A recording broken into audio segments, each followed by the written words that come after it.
बिस्मिल्लाहिर्रहमानिर्रहीम। अस्सलाम वालेकुम व्यूअर्स। फिशिंग टाइम में फिशिंग जोन के साथ मैं हूं सैयद हमाद रज़ा काज़मी।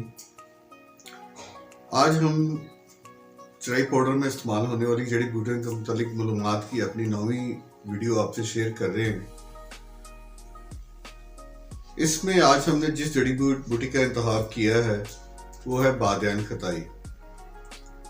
बादयान खताई हमारे खित्ते में शायद ही कोई ऐसा घर होगा जिसमें ये इस्तेमाल ना की जाती हो। अदरवाइज ये हमारे खानों की लज़्ज़त बढ़ाने के लिए एशिया में इसका इस्तेमाल खानों की लज़्ज़त के लिए बढ़ाने के लिए इस्तेमाल किया जाता है और ये इसकी दिलकश खुशबू खानों की लज़्ज़त को बढ़ाती है। बहुत लजीज और खुशबूदार है। ये कुदरत का एक अजीम तोहफा है जो कि ना कि हमारे खानों की लज़्ज़त बढ़ाने के लिए इस्तेमाल किए थे बल्कि बहुत सारी बीमारियों का भी इलाज है और इसका इस्तेमाल हिकमत में मुख्तलिफ बीमारियों के लिए किया जाता है।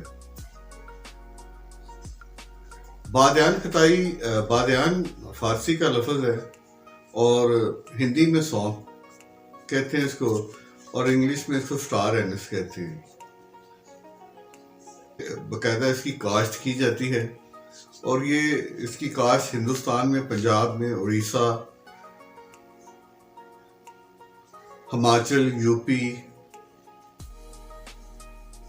और उड़ीसा में बाकायदा इसकी काश्त की जाती है और इसका पौधा तकरीबन लगभग 1 मीटर की ऊंचाई होती है इस पौधे की। इस पे सफ़ेद रंग के फूल लगते हैं और फूल जब फल की शक्ल इख्तियार करते हैं तो उसमें इसको बादयान खताई कहते हैं। इसकी खुशबू काफ़ी तेज़ होती है और इसी खुशबू की बिना पर हम इसे अपने चराई पाउडर में इस्तेमाल करते हैं।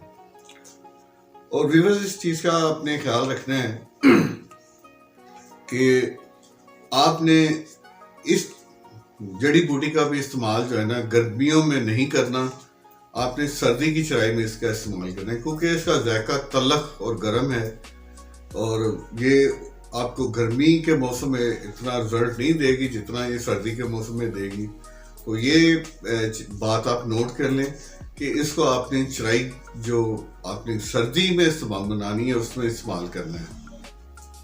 इससे हमारे पाकिस्तान में बादयान खताई के नाम से ये जानी पहचानी जाती है और ये आपको आसानी से पंसार की शॉप से या किसी भी परचून की शॉप से आपको आसानी से मिल जाएगी।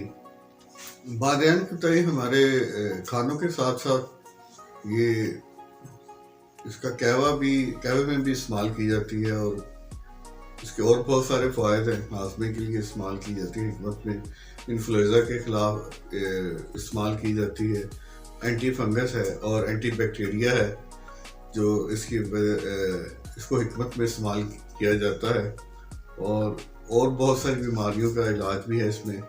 लेकिन यहाँ हम अपनी चराई पाउडर में इसको इस्तेमाल आपको बताएंगे कि इसकी कितनी क्वांटिटी जो है ना आपने अपनी चराई पाउडर में इस्तेमाल करनी है। तो व्यूअर्स, ये आपने इसकी क्वांटिटी 75 से 150 ग्राम तक आप अपनी चराई में इस्तेमाल करेंगे। कम से कम यानी कि 75 और ज़्यादा से ज़्यादा 150 ग्राम तक आपने अपनी चराई पाउडर में इसका इस्तेमाल करना है। तो ये थी आज की हमारी जड़ी बूटी जिसके बारे में आपको बताना था।